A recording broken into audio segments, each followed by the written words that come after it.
Assalamualaikum warahmatullahi wabarakatuh.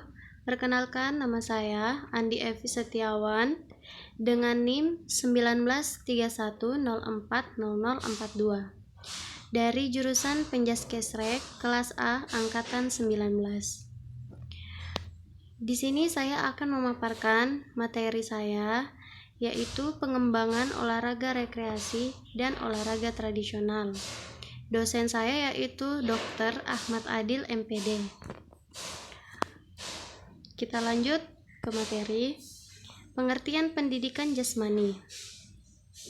Pendidikan jasmani pada dasarnya merupakan bagian integral dari sistem pendidikan secara keseluruhan, bertujuan untuk mengembangkan aspek kesehatan, kebugaran jasmani, keterampilan berpikir kritis, stabilitas emosional, keterampilan sosial, penalaran dan tindakan moral melalui aktivitas jasmani dan olahraga.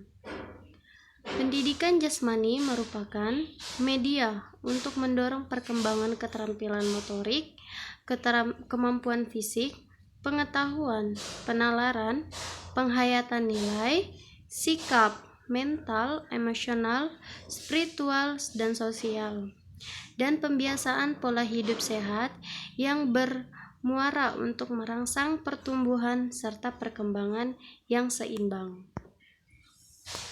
Tujuan pendidikan jasmani.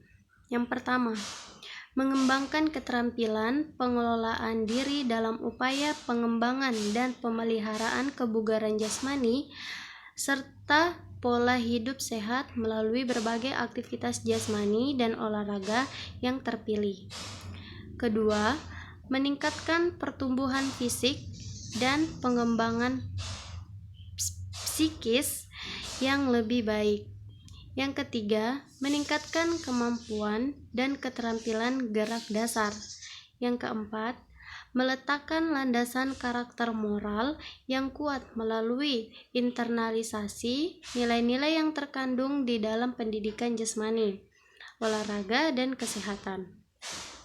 Yang kelima, mengembangkan sikap sportif, jujur, disiplin, bertanggung jawab, kerjasama, percaya diri, dan demokratis.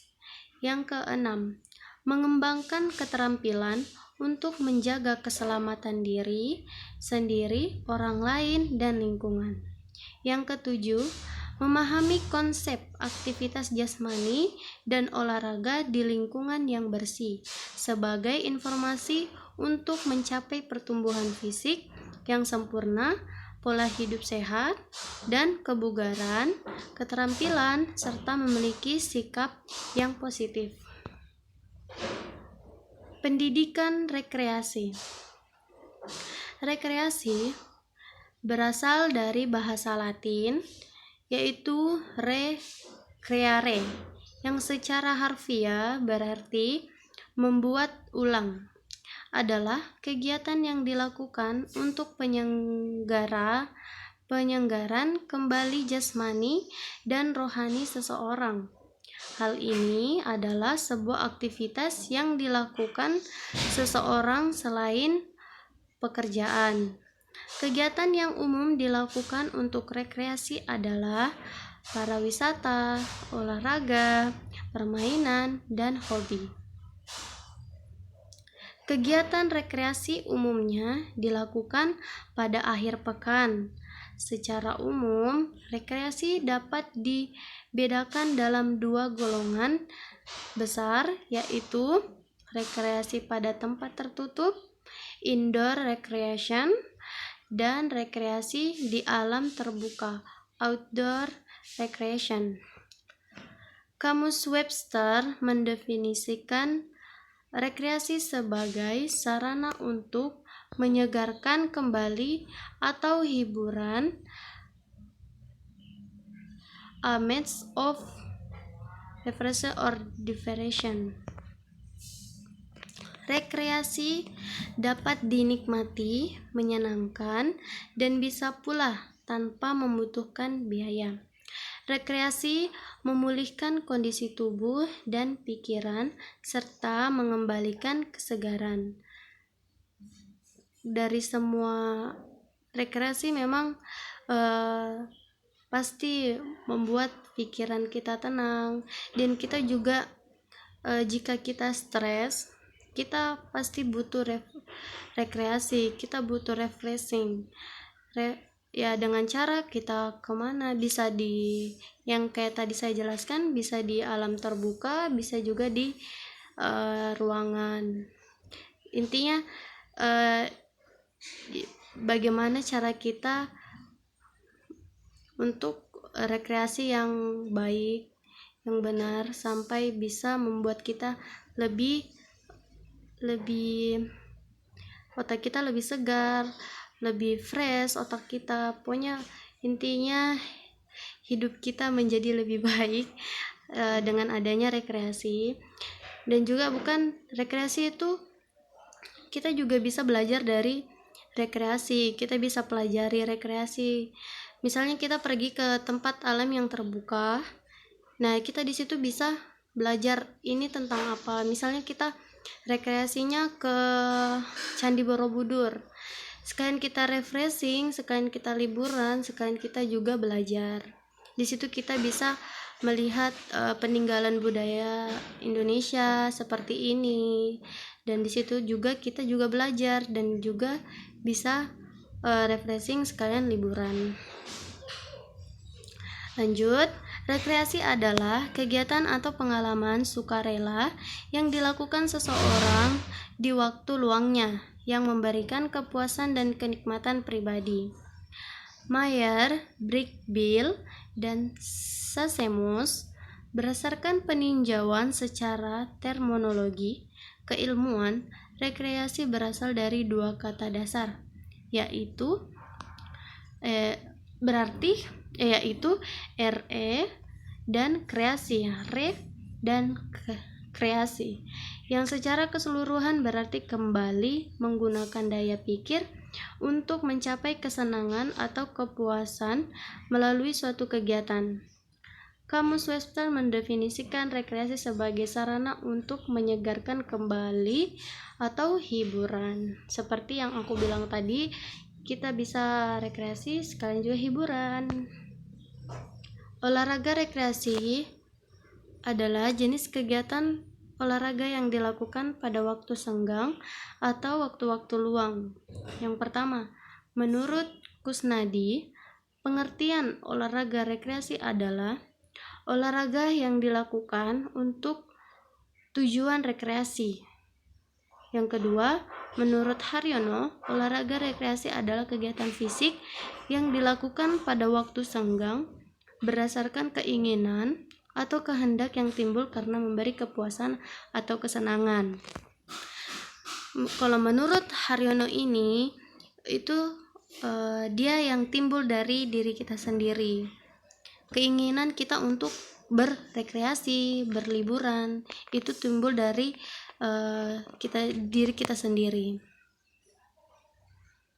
Kalau Kusnadi itu dia kayak ada tujuan, misalnya kayak kita kuliah dan kita juga sekarang kayak saya kuliah di olahraga, dan ada mata kuliah saya itu pendidikan rekreasi. Di situ mungkin bisa dari kampus kita untuk memberikan kita berrekreasi ke suatu tempat itu dengan ada tujuan, yaitu dengan mempelajari budaya-budaya atau mempelajari tempat-tempat untuk berrekreasi tersebut. Itu ada intinya, kita berrekreasi itu ada tujuan. Kalau yang Haryono ini timbul dari diri kita sendiri, kapan kita mau berrekreasi, pokoknya dari diri kita sendiri, beda dengan yang Kusnadi. Dan yang ketiga, menurut Herbert Hack, recreational sport or leisure team sport are form of physical activity in leisure under a time perspective. It comparison sport after work on weekends in fiction in retirement or daring period or of unfortunate employment. Aku nggak tahu artinya apa, tapi yang mungkin yang aku juga lupa translate ini menurut Herbert Hack, jadi aku cuma bisa bacain. Mohon maaf, aku kurang ngerti bahasa Inggris. Kita lanjut yang keempat. Menurut Nurlan Kusmedi, olahraga rekreasi adalah kegiatan olahraga yang ditujukan untuk rekreasi atau wisata. Yang kelima, menurut Aid Syaifuddin, belajar aktif pendidikan jasmani dan kesehatan SMP Jakarta, Grasindo. Olahraga rekreasi adalah jenis kegiatan olahraga yang dilakukan pada waktu senggang atau waktu-waktu luang. Ini poin keempat dan kelima mau sama dengan poin pertama sama kedua. Dia ada kemiripan. Mungkin teman-teman juga bisa langsung kalau udah baca materinya pasti udah ngerti gitu. Lanjut, fungsi pendidikan jasmani. Fungsi pendidikan jasmani adalah yang pertama, aspek organik. Aspek organik ini terbagi lagi. Yang pertama itu menjadi fungsi sistem tubuh menjadi lebih baik sehingga individu dapat memenuhi tuntutan lingkungannya secara memadai serta memiliki landasan untuk pengembangan keterampilan.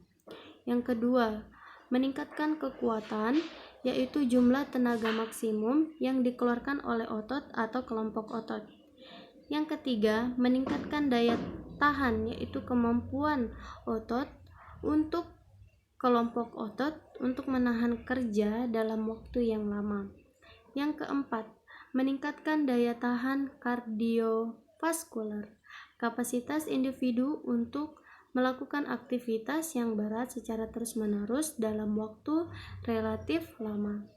Yang kelima, meningkatkan fleksibilitas, yaitu rentan gerak dalam persendian yang diperlukan untuk menghasilkan gerakan yang efisien dan mengurangi. Kalau lebih mau dimengerti dengan fungsi pendidikan jasmani ini, kita perlu kalau mau lebih dimengerti itu yang poin-poinnya aja. Misalnya menjadi fungsi sistem tubuh menjadi lebih baik, meningkatkan kekuatan, meningkatkan daya tahan kardiovaskular, dan meningkatkan fleksibilitas. Kalau mau lebih dipahami dan dimengerti, dan itu yang aku jelaskan tadi itu secara singkat biar teman-teman bisa lebih mudah menghafalnya begitu. Intinya harus lebih dipahami lagi materinya, dan aku pun juga belajar untuk memahami materinya dan memaparkan materi. Yang kedua, aspek neuromuskular. Yang pertama, meningkatkan keharmonisan antara fungsi saraf dan otot. Yang kedua, mengembangkan keterampilan lokomotor seperti berjalan, berlari, melompat, meloncat, meluncur, melangkah, mendorong, menderap, atau mencongklang, bergulir, dan menarik. Yang ketiga, mengembangkan keterampilan non-lokomotor seperti mengayun, melegok, meluik, bergoyang, meregang, menekuk, menggantung, dan membengkok. Yang keempat, mengembangkan keterampilan dasar manipulatif seperti memukul, menendang, menangkap, berhenti, melempar, mengubah arah, memantulkan, bergulir, memvoli. Yang kelima, mengembangkan faktor-faktor gerak seperti ketepatan, irama, rasa gerak, power, waktu reaksi, dan kelincahan. Yang keenam, mengembangkan keterampilan olahraga seperti sepak bola, softball, bola voli, bola basket, baseball, atletik, tenis, bela diri, dan lain sebagainya. Yang terakhir, mengembangkan keterampilan rekreasi seperti menjelajah, mendaki, berkemah, berenang, dan lain sebagainya. Yang ketiga, aspek perseptual. Yang pertama, mengembangkan kemampuan menerima dan membedakan isyarat. Yang kedua, mengembangkan hubungan-hubungan yang berkaitan dengan tempat atau ruang, yaitu kemampuan mengenali objek yang berada di depan, belakang, bawah, sebelah kanan, sebelah kiri, dan dari dirinya. Yang ketiga, mengembangkan koordinasi gerak visual, yaitu kemampuan mengkoordinasikan pandangan dan keterampilan gerak yang melibatkan tangan, tubuh, atau kaki. Yang keempat, mengembangkan keseimbangan tubuh, statis atau dinamis, yaitu kemampuan mempertahankan keseimbangan statis dan dinamis. Yang kelima, mengembangkan dominasi, yaitu konsistensi dalam menggunakan tangan atau kaki kanan kiri dalam melempar atau menendang. Yang keenam, mengembangkan lateralitas, yaitu kemampuan membedakan antara sisi kanan, sisi kiri tubuh, dan di antara bagian dalam kanan atau kiri tubuh sendiri. 7. Mengembangkan image tubuh, yaitu kesadaran bagian tubuh atau keseluruhan tubuh dan hubungannya dengan tempat atau ruang. D. Atau yang terakhir, aspek kognitif. Yang pertama, mengembangkan kemampuan menggali, menemukan sesuatu, memahami, memperoleh pengetahuan, dan membuat keputusan. Yang kedua, meningkatkan pengetahuan peraturan permainan, keselamatan, dan etika. Yang ketiga, mengembangkan kemampuan penggunaan strategi dan teknik yang terlibat dalam aktivitas yang terorganisasi. Yang keempat, meningkatkan pengetahuan bagaimana fungsi tubuh dan hubungannya dengan aktivitas jasmani. Yang kelima, menghargai kinerja tubuh, penggunaan pertimbangan yang berhubungan dengan jarak, waktu, tempat, bentuk, kecepatan, dan arah yang digunakan dalam mengimplementasikan aktivitas dan dirinya. Yang keenam, meningkatkan pemahaman tentang memecahkan problem-problem perkembangan melalui gerakan. Yang aspek sosial. Yang pertama itu fungsinya menyesuaikan diri dengan orang lain dan lingkungan di mana berada. Yang kedua, mengembangkan kemampuan membuat pertimbangan dan keputusan dalam situasi kelompok. Yang ketiga, belajar berkomunikasi dengan orang lain. Yang keempat, mengembangkan kemampuan bertukar pikir dan mengevaluasi ide dalam kelompok. Yang kelima, mengembangkan kepribadian, sikap, dan nilai agar dapat berfungsi sebagai anggota masyarakat. Yang keenam, mengembangkan rasa memiliki dan rasa diterima di masyarakat. Yang ketujuh, mengembangkan sifat-sifat kepribadian yang positif. Yang kedelapan, belajar menggunakan waktu luang yang konstruktif. Yang kesembilan, mengembangkan sikap yang mencerminkan karakter moral yang baik. Tujuan olahraga. Tujuan rekreasi olahraga adalah yang pertama, pengisi waktu luang. Itu pasti jelas, kalau kita ada waktu luang pasti kita bisa berrekreasi. Kalau kita sibuk ya kita nggak bisa berrekreasi kan. Yang kedua, pelepas lelah, kebosanan, dan kepenatan. Rekreasi itu juga bisa membuat kita untuk menghilangkan capek, menghilangkan kebosanan yang selalu sibuk dengan urusan lain atau selalu di rumah segala macam, dan dapat bisa mengatasi kelelahan kita yang kita udah capek, saking sibuknya capek gitu ya, kita pasti perlu berrekreasi atau refreshing. Yang ketiga, sebagai imbangan subsisten activity, kegiatan pengganti atau pelengkap, contoh pendidikan dan pekerjaan. Yang keempat, sebagai pemenuh fungsi sosial. Fungsi sosial ini dilakukan untuk kegiatan berkelompok serta rekreasi aktif. Yang kelima, untuk memperoleh kesegaran jasmani dengan olahraga yang menyenangkan. Banyak olahraga yang menyenangkan. Olahraga yang menyenangkan itu timbul dari diri kita sendiri atau yang ada di dalam diri kita sendiri. Misalnya kita hobinya kayak aku hobinya volley, itu pasti membuat kita senang dalam melakukan olahraga tersebut.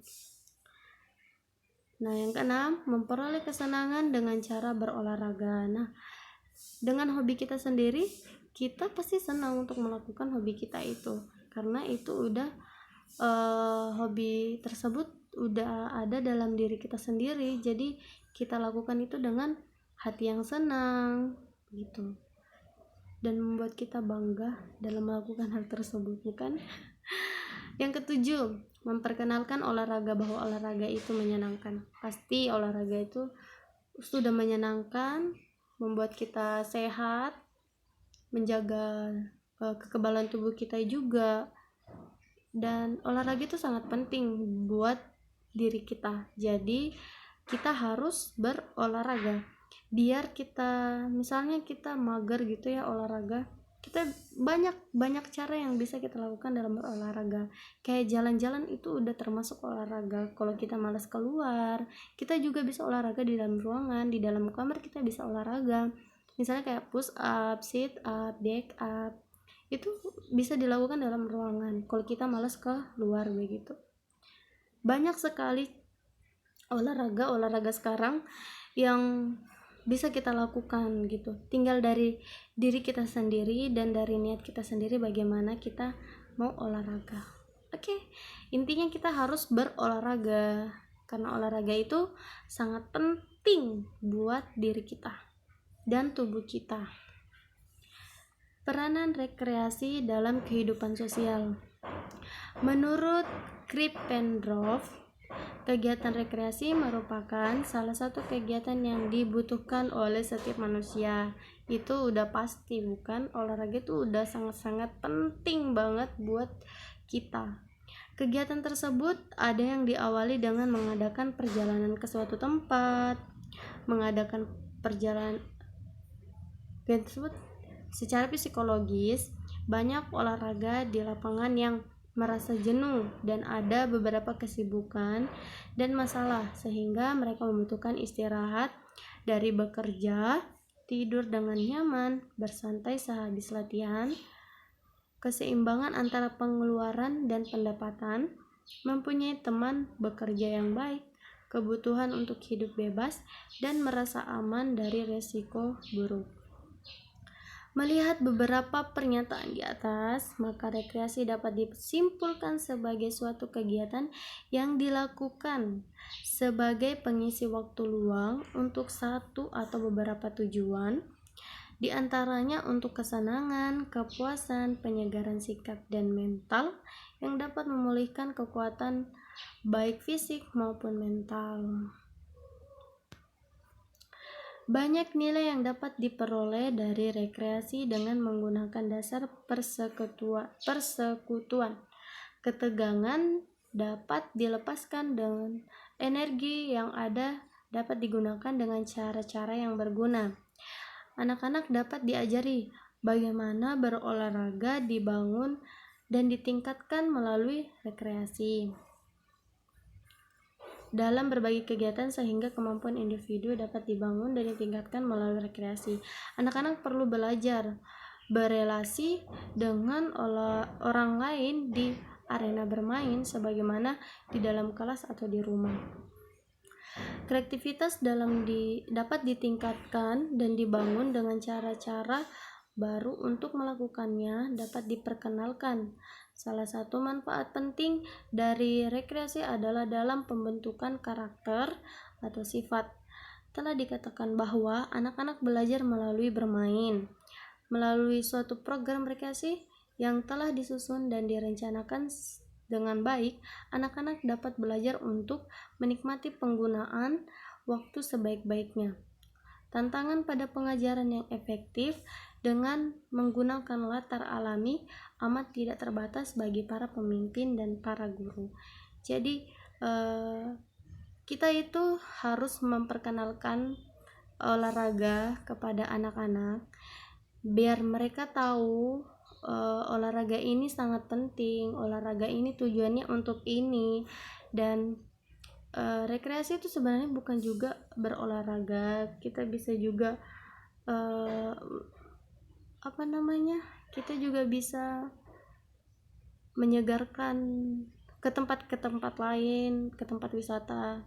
Nah, kita juga bisa bawa anak-anak untuk berwisata sekalian juga belajar di dalamnya begitu. Jadi kita harus memperkenalkan rekreasi dan olahraga ini kepada anak-anak.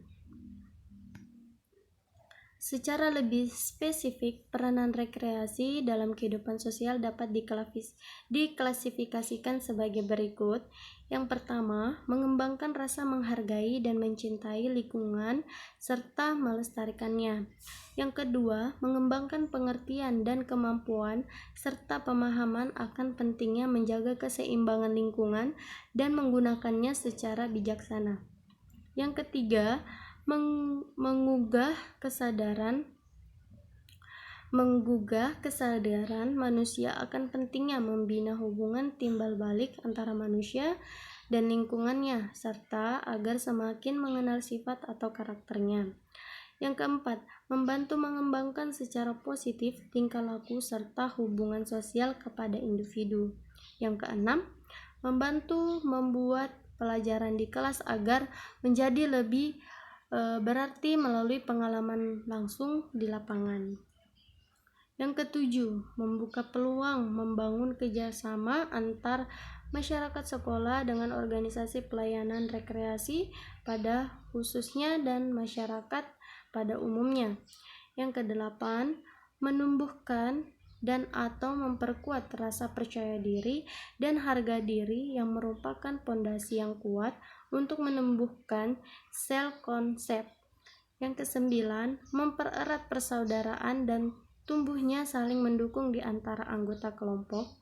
Yang ke-10, menambah atau meningkatkan keterampilan dan koordinasi. Yang ke-11, menambah kesenangan pribadi serta rasa kebersamaan antara anggota kelompok. Yang ke-12, mendidik seseorang untuk dapat mengisi waktu luangnya dengan kegiatan positif dalam arti tidak merugikan diri sendiri, orang lain, atau lingkungan, dan sebaliknya mencegah munculnya kegiatan negatif seperti penggunaan narkoba, vandalisme, kegiatan destruktif, dan kegiatan negatif lainnya yang sejenisnya. 13. Mengembangkan budaya hidup sehat baik untuk pribadi maupun untuk orang lain dan atau lingkungan alamnya. Sasaran rekreasi olahraga. Sasaran rekreasi olahraga yaitu semua kalangan masyarakat. Olahraga sesuai dengan usia. Contoh, hiking dilakukan oleh anak usia dewasa bukan untuk dilakukan anak kecil, dan untuk anak kecil dapat disesuaikan dengan gerak yang dibutuhkan usia anak kecil. Yang pertama, rekreasi sosial, permainan di dalam ruangan, acara icebreaker, kursi musik, papan permainan, permainan dengan tulisan, permainan dengan musikal, permainan di luar ruangan, lari estafet, balapan, kejar-kejaran, makan bersama, perjamuan, makan pencuci mulut, makan makanan kecil, piknik, makanan seadanya, dan makan malam. Rekreasi di luar ruangan, kegiatan di alam, itu melihat burung-burung, jalan-jalan di perkebunan, mendaki gunung. Olahraganya itu badminton, sepak bola, basket, bersepeda, berenang, mendaki, memancing, berkuda, dan berburu. Rekreasi budaya dan kreatif, drama, tebak kata, role play, cerita drama, dan lain-lain. Bercerita, cerita lucu, cerita horor, cerita sesuai waktu, cerita sekuler. Literatur, puisi, membaca Alkitab, membaca cerita. Audiovisual, film, TV, video, seni dan kerajinan, membuat gambar kerajinan, membuat gambar kerajinan dari barang bekas, menempel, melukis, kerajinan dari kertas, dan lain sebagainya. Membuat tulisan kreatif, drama, musik, kegiatan permainan, olahraga, jalan-jalan, belajar, jalan-jalan di perkebunan, museum, dan lain-lain. Jenis-jenis rekreasi. Rekreasi mencakup lebih dari sekedar permainan-permainan, meskipun para wisata di udara terbuka seperti peristiwa-peristiwa di udara terbuka seperti olahraga, berkemah, dan jalan lintas alam itu penting. Pertemuan-pertemuan ramah tamah seperti pesta dan piknik juga harus dipertimbangkan. Rekreasi juga termasuk olahraga kegiatan ekspresif yang berlangsung dalam lingkungan departemen dan yang langsung bertalian dengan tema pelajaran seperti drama, sastra, bercerita, kesenian, dan pekerjaan tangan, serta bermacam-macam hobi. Contoh permainannya bisa saja bola kasti juga. Peristiwa atau turisme adalah suatu perjalanan yang dilakukan untuk rekreasi atau liburan, dan juga persiapan yang dilakukan untuk aktivitas ini. Seorang wisatawan atau turis adalah seorang yang melakukan perjalanan paling tidak sejauh 80 km atau 50 mil dari rumahnya dengan tujuan rekreasi, merupakan definisi oleh Organisasi Pariwisata Dunia. Definisi yang lebih lengkap, turis adalah industri jasa. Mereka menangani jasa mulai dari transportasi, jasa keramahan dan tempat tinggal, makanan, minuman, dan jasa bersangkutan lainnya seperti bank, dan asuransi. Olahraga adalah aktivitas untuk melatih tubuh seseorang, tidak hanya secara jasmani tetapi juga rohani, misalkan olahraga tradisional dan modern. Permainan merupakan sebuah aktivitas rekreasi yang tujuan bersenang-senang, mengisi waktu luang, atau berolahraga ringan. Permainan biasanya dilakukan sendiri atau bersama-sama. Permainan ada tingkatannya berdasarkan umur. Ada permainan anak dan ada permainan dewasa. Ada juga permainan untuk umum, yaitu permainan komputer. Hobi adalah kegiatan rekreasi yang dilakukan pada waktu luang untuk menenangkan pikiran seseorang. Kata hobi merupakan sebuah kata serapan dari bahasa Inggris hobby. Tujuan hobi adalah untuk memenuhi keinginan dan mendapatkan kesenangan. Terdapat berbagai macam jenis hobi seperti mengumpulkan Permainan yang digunakan dalam pembelajaran pendidikan jasmani di sekolah dasar harus mengandung ranah kognitif, ranah afektif, dan ranah psikomotor dan ranah jasmani. Agar anak menampilkan dan memperbaiki keterampilan jasmani, sosial, mental, dan moral, spiritual lewat fair play dan sportsmanship, atau bermain dengan jujur, sopan, dan berjiwa olahragawan sejati.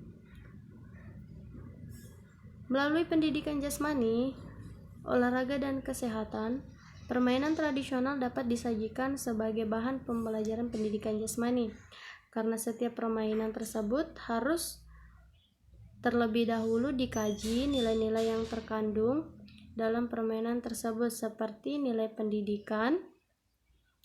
Dalam permainan tradisional juga memiliki unsur-unsur seperti sportivitas, kejujuran, kecermatan, kelincahan, ketepatan, menentukan langkah, serta kemampuan bekerja sama dalam kelompok.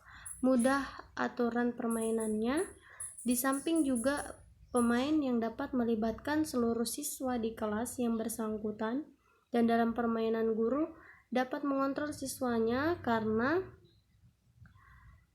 adanya faktor bahaya sehingga harus ada yang dapat mempertanggungjawabkan. Macam-macam permainan tradisional yang ada di sekolah dasar. Pertama, permainan sepuran atau kereta api masuk terowongan. Jumlah pemain tidak terbatas. Alat yang digunakan tanpa alat.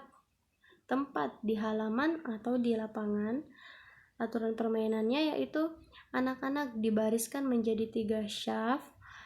Syaf pertama dan kedua berdiri di tengah memanjang lapangan dan berhadapan membentuk terowongan seperti api.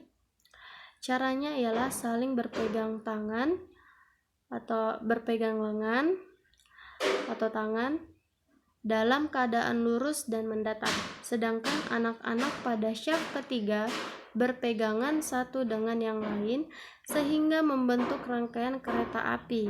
Tugas rangkaian kereta api adalah lari kecil-kecil sambil berbelok-belok dan akhirnya memasuki terowongan. Bila mana rangkaian kereta api telah dianggap cukup gerakannya, maka diadakan pergantian yang menjadi rangkaian kereta api mengganti salah satu yang semula menjadi syaf terowongan. Demikian terus dilanjutkan sampai semua syaf pernah menjadi kereta api. Yang kedua, ular makan ekornya. Jumlah pemain tidak terbatas. Alat yang digunakan tanpa alat. Tempat di halaman sekolah atau di lapangan. Aturan permainannya, anak-anak dibariskan menjadi 4 syaf. Setiap syaf terdiri dari 2 barisan putri dan 2 barisan putra. Dan barisan yang berdiri paling belakang memegang perut orang yang ada di depannya. Yang berdiri paling depan berlaku sebagai kepala ular, sedangkan yang berdiri paling belakang sebagai ekor ular. Tugas kepala ular adalah berusaha secepat mungkin menangkap ekornya, sedangkan si ekor berusaha menghindar tangkapan si kepala ular tanpa melepaskan pegangan. Bila ada anggota yang lepas pegangannya, maka ia akan bertugas menggantikan tugas si ekor. Bila si ekor dapat tertangkap, maka diadakan pergantian, yaitu si kepala menjadi ekor dan si orang yang paling dekat dengan kepala menggantikan menjadi kepala. Yang ketiga, permainan kucing dan tikus. Anak-anak dijadikan dua kelompok. Salah satu kelompok membuat lingkaran sambil berpegang tangan, sedangkan kelompok yang lain menjadi tikusnya.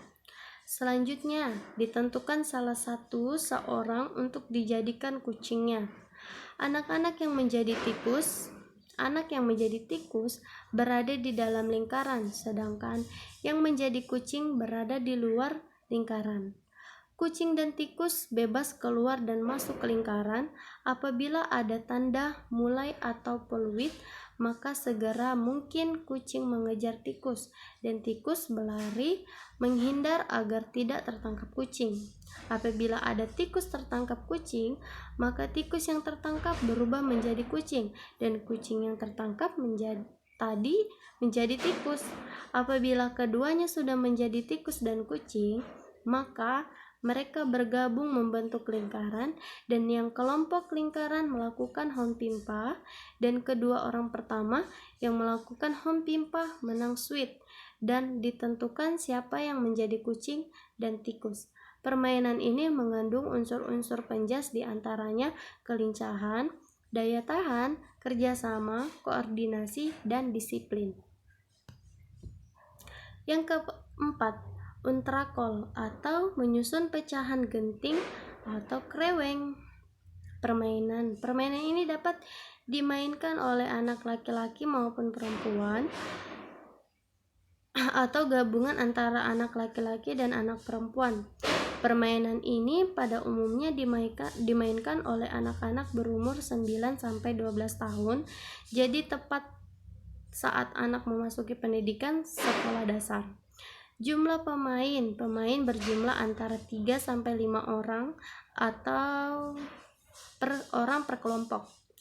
Peralatan: bola kasti, bola tenis 1 buah, bola kasti atau bola tenis 1 buah. Yang kedua, pecahan genting 12 keping sesuai kesepakatan dari kedua kelompok yang bermain. Persiapan: setiap anak membuat atau menentukan kelompok, ikut kelompok A atau kelompok B. Yang kedua, mempersiapkan pecahan genting. Lalu pecahan genting tersebut ditumpuk. Selanjutnya, tumpukan genting tersebut diletakkan di dalam garis lingkaran. Di depan tumpukan genting tersebut dibuat garis sejajar. Aturan bermain: melempar tumpukan genting dilakukan maksimal 3 kali. Jika 3 kali lemparan tidak mengenai tumpukan genting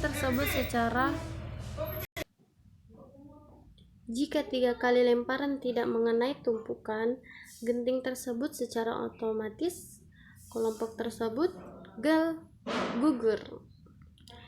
Genting itu kayak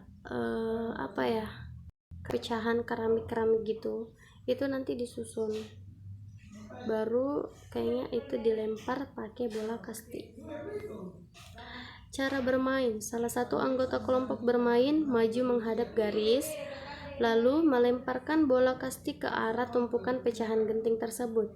Jika sampai 3 kali bola kasti tidak berhasil mengenai pecahan genting, berarti kelompok tersebut disebut gugur. Dengan demikian, kelompok lawan yang berjaga yang akan ganti bermain. Sementara itu, kelompok lawan berjaga-jaga tidak jauh dari tumpukan genting. Yang kedua, akan tetapi jika salah satu dari 3 kali lemparan tersebut mengenai sasaran sehingga ada pecahan genting yang jatuh di tumpukan, maka sekelompok lawan secepatnya mengambil bola kasti tersebut dan berusaha membidik anggota kelompok yang main. Bola kasti yang dibidikkan harus mengenai salah satu anggota badan pemain. Sementara itu, kelompok yang main berusaha untuk menata atau menyusun kembali runtuhan pecahan genting yang telah dilempar sebelumnya. Jika salah satu anggota kelompok yang sedang bermain terkena lemparan, dia harus berhenti bermain dan anggota kelompok main yang masih tersisa akan tetap melanjutkan permainan.